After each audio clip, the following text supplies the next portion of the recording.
We might not like it when people claim excellence themselves, but that's probably more a problem with us than it is with the person. If Michael Jordan walks in here and I say, hey, look, it's the greatest of all time, and he says, that's me, what do we think about that person? Yeah, what's wrong with him? But if he walks in and I say, oh, it's Michael Jordan, it's the greatest of all time, and he goes, I was okay. And I worked hard, I did the best I could, I was okay. We all go, oh, it's so wonderful. Is he perhaps the greatest of all time? Yeah. Debatably? So why do we like it when this person lies to us then? And says, no, I'm just okay. Why is it that as soon as a person tells the truth, or even just affirms the truth, it bothers us? Because LeBron's better. What's that? Because LeBron's better. That's the reason. Debatably. Debatably. So then why would it bother me? So then replace it with whoever you want.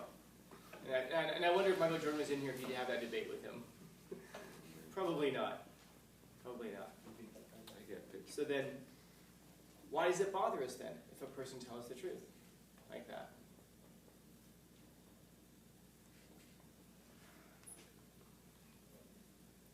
Because something you want to hear. Yeah, but it's difficult to put into words because I think it's difficult for us to analyze. There's a reason for it, and I don't think that many of us have really thought too much about what the reason for it is. And I'm not saying that in a bad way, because I mean, why would you stop and think about it until you're prompted to? It's not a good reason for it. But if somebody is great, and we think that they're great, and then they can come in and agree with us, like if I wasn't me he didn't walk in saying, check it out, greatest of all time.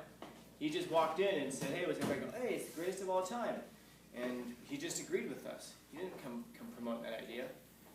Well, it's a good question about why that would bother us so much. So we'll shelve that for just a minute, because that says way more about us than it does about Michael Jordan or LeBron or whoever else. But the fewer reasons that a person has to claim excellence for themselves. So that's the part that I think a lot of us get hung up on.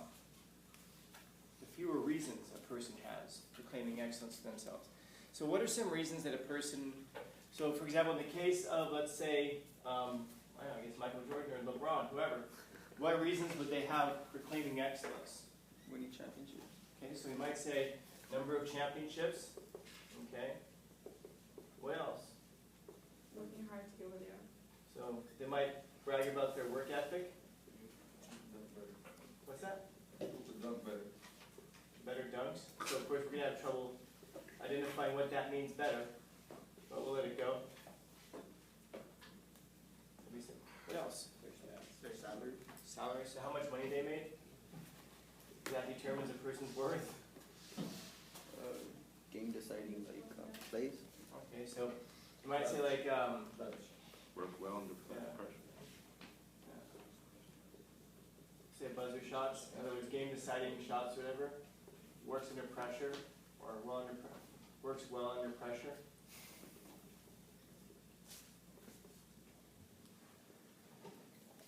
We're missing some really important stuff. Their stats. Yeah, their stats. Because these are all pretty subjective things. Like you look at salaries, I mean, my goodness, some of y'all are Padre fans. You really happy with what you're paying your players right now? Yeah. Oh my God, what'd you pay Machado? It's like a 273 lifetime hitter and you paid him like 30 million or something like that? It's like, my God, really? You couldn't have put that into someone, and I'm not saying there's anything wrong with Machado, I'm just saying that's a ton of money for that guy. You know, regardless of what you think about it, about the championships or whatever, that's a hell of a lot of money for one dude. And to have a guy like that who's hitting, like I said, he's like a 273 lifetime hitter or something like that, it's a bunch of money. Now, was it worth it? Was it worth it? Someone say yes. Yeah. I don't think so.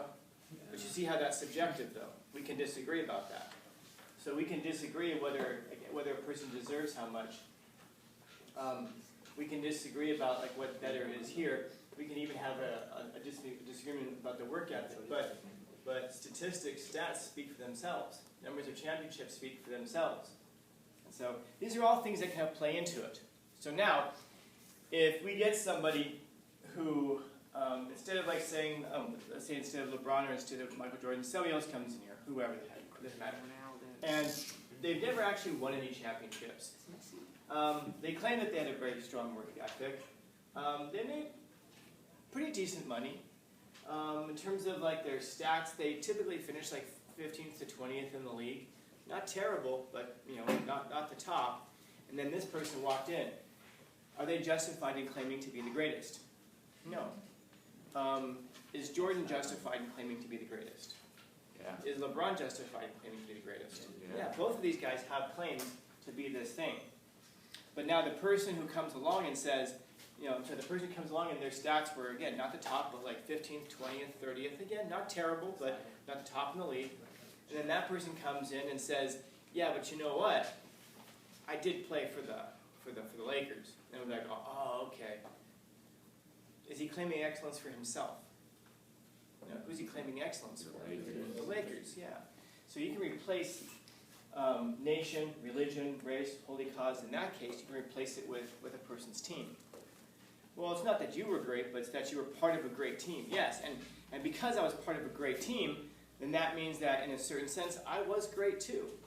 Yeah, but they weren't winning when you were there, though. It's like I think back to, I played baseball at UCLA. We weren't winning a lot of games when I played at UCLA. A few years later, the year after I left, we did win a title. Now, do I sit back and go, that was us? No. I guess I could. I could point to the long history in the honorable history of UCLA baseball and say I was a part of that legacy. But that's me claiming excellence for myself because I was part of a team that had excellence in its history. LeBron and Michael Jordan, they can claim excellence for themselves. The other person, the unnamed player we're just talking about, they can't claim excellence for themselves, so they claim it as part of a team. And this is what Hoffer's getting at. The fewer reasons that a person has to claim excellence for themselves, like why would you claim excellence for yourself? Are you fill in the blank of whatever it could be? Are you the smartest? No. Are you the strongest? No. Are you even in the top 30? No. So instead, you don't claim excellence for yourself. Instead, you say it's part of your group. Let's see. Excellence for your nation. How is it that a person would claim excellence for their nation? What would they say? Like winning a war, but you didn't go fight it. Exactly. You won a war, but you didn't fight in it. Or like you win a war and you were in the hospital the whole time. You broke your ankle on the first day and then you were discharged. You were running into the battle and you tripped and broke your ankle. Or you never even fought in it. Or the war happened like before you were even born. Like we can still take pride in the fact that America's back-to-back World War champions.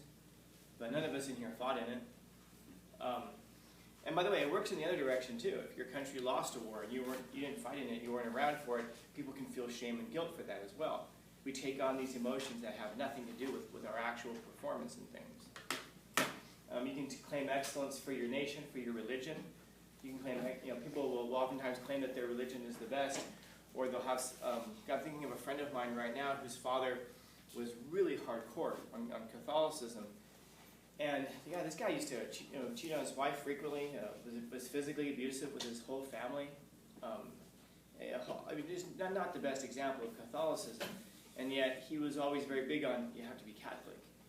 She and her husband had a baby, and he was furious because they weren't going to baptize the baby Catholic. And he was talking about how important it is to be Catholic. Well, you're claiming excellence for your religion, but he can't claim excellence for his own behavior. So he has to sit there and go, yeah, so I'm a piece of crap. But Catholicism, this is the way to go. Maybe I'm a piece of crap, but you know what? My country, check it out. Maybe I'm a piece of crap, but you know what? My race has done all of this. And maybe I'm a piece of crap, but you know what? I'm part of this holy cause, and that makes me better. And the idea is that people think that the things that they're part of make them great by osmosis. In other words, just because I'm around it, that means I become great by this thing. You can understand that from what I was saying earlier about what his books are about, The True Believer. How it is that a few people can start a mass movement, and what you oftentimes will do is get people who are kind of disaffected. You get people who are kind of like lonely, they're losers. I shouldn't say losers. Not because they're not losers, but because that's not the only ones who you'll get. Essentially, people who are trying to find some level of meaning and purpose in their life. And it's important for all of us to find meaning, and it's important for all of us to find purpose, and to find some level of meaning and purpose in something positive and something good. Because if you don't find it in something positive and good, you're going to find it in something terrible and evil. Like, according to Hoffer, the difference between a person who joins the Nazi Party and the person who joins the Communist Party, which, by the way, are ideologically complete opposites, and a person who joins like a Libertarian Party or a person who joins like the Peace and Freedom Party, a lot of times just has to do with who they interact with, the context in which they find themselves. And that's a really hard thing for a lot of us to get our heads around. Like if I were to ask you, take who you are right now and transport yourself back into the 30s, let's say, and you're in Nazi Germany. I wonder how many of you, if I asked you, could you have been in a concentration camp, guard? Would you have done that? Would you have been willing to execute people and all that? And I imagine most of us would say, no. In fact, I've asked the question to classes before, and people have been like, oh, there's no way. I would never go along with that. I would suggest that you might not know yourself very well, because there were millions of people who did go along with it. What is it about you that makes you think that you're so different and special that you wouldn't have gone along with something like that? And by the way, you might not. Maybe you are that rare exception of the person who was willing to sacrifice yourself, willing to sacrifice your family, willing to sacrifice everybody that you loved in order to stand against a regime like that, in order to stand up against that cause. Maybe you are that rare individual. Or maybe you are like the masses of people who would go along with it because, well, it's easier than fighting against it. And then what ends up happening is that, like I said, there's a small core of true believers, and then you put pressure on people, and then that's how you get them to join your mass movement. And then after they've joined the mass movement, it's difficult to walk around and go, man, I hate this thing, but I'm going to do it because I'm too much punk to fight against it. So then we go, it's not that I'm too much punk. You know what it is? Okay, take out the racial stuff. Hitler's got some pretty good ideas, doesn't he? I mean, I'm not in favor of the whole like wiping out the whole race thing, but he's got some good ideas, right? And then somebody would be nearby and go, yeah, I'm just like the same way. I'm not into all that, all the supremacy stuff, but yeah, he does have some good ideas. In other words, we convince ourselves to join these movements, and we convince ourselves to stay part of these movements because to recognize the evil in it would create an obligation for us to fight against it. And we don't want to fight against it. It costs too much. So instead, we find a way to get along to go along. And we can convince ourselves of all kinds of silly things in life, just so that we don't have to fight against social pressure. And that's why I asked that thing about the concentration camp as something to consider about yourself, because I wonder how many of us go along with social pressure right now for things that we don't agree with, for things that we believe are absolutely wrong, just because we don't want to get called names, we don't want to get called out, we don't want to get canceled. And that's, I mean, what is that? That's just people calling you names. How damaging is this? Like, oh, someone's going to call me a name. But if you're living in Germany in the 30s, they're not just calling you names, they're digging you a grave. And if we can't stand up against something like being called a name today, then there's no shot at us holding up against having graves dug for us and having our names written down. There's no way that we would have fought against that. So we'll end up doing after that. Like I said, we join the cause. We might say we disagree with certain aspects of it, but then we look at what that cause creates and we say, wow, we have done some really great things under this cause, or under this nation, or this religion, or this race, or whatever. And then we take ownership of all of it. But only the good stuff, right? All that bad stuff, it's like, well, can't hold me responsible for what those evil people in my group did. By the way, that's true, but that's true about everybody else as well. I think back to Lance Armstrong. Not Lance Armstrong, sorry. Wrong Armstrong. Neil Armstrong, the first guy to walk on the moon. And he, one time in an interview, said something to the effect of that he believed that this was just part of the human spirit, to always strive out, to always reach out, to always try to go farther. And as humans, we hear that, and we're like, yeah, that's right. That's us right there, man. There's just something in us that we want to go out and seek adventure. And 90% of the people who heard that interview were sitting on their couches covered in Cheeto dust, listening to this one adventurer talk and going, yeah, that's us. We're great adventurers. It wasn't all of us. It was like this one dude who, well, I guess 3 guys, who jumped into a rocket and were launched out into space with no hope, with no promise of ever getting back. And they went out there and they did it anyway.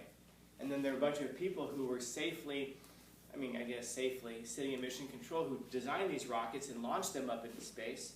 And that was a relatively small group. Then there was the rest of humanity who just kind of like paid our taxes and watched it happen. And then took credit for what this very small group of people did. Now that doesn't mean that we shouldn't take some kind of pride in it. All I'm saying is that just because Neil Armstrong walks on the moon, that doesn't mean that that's what humanity does. Humanity, for the most part, we like to sit, hang out. When you look at how it is that humans kind of populated the planet, we come out of a very kind of centralized areas in Central and Southern Africa. And between them and the rest of the world is a big-ass desert. And the first people who ever crossed that, I was trying to think about what was going through their minds. They stood there and they saw nothing but desert. And they may have taken a whole bunch of water with them, walked a whole day or 2 days or 3 days, and then stopped and been like, all that we continue to see is desert. No, screw this. And those are people who were adventurous in the first place. And then they turned around and they walked back. It took tens of thousands of years for people to actually make it across that desert. And when they made it across that desert, I wonder if they got to the northern coast and were like, oh, this is cool, we should go back and tell everybody.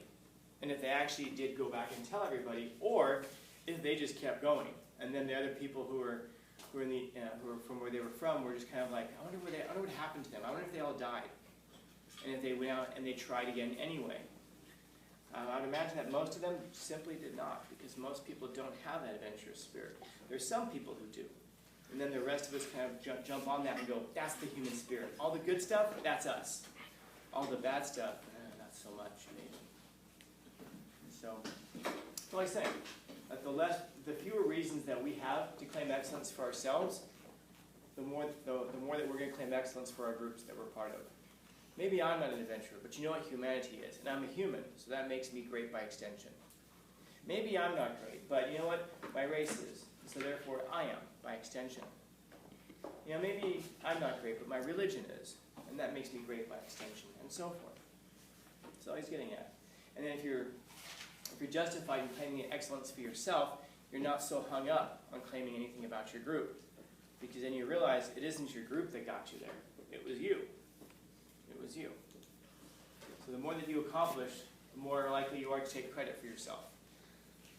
The less you accomplish, the more likely you are to claim excellence for whatever group you're part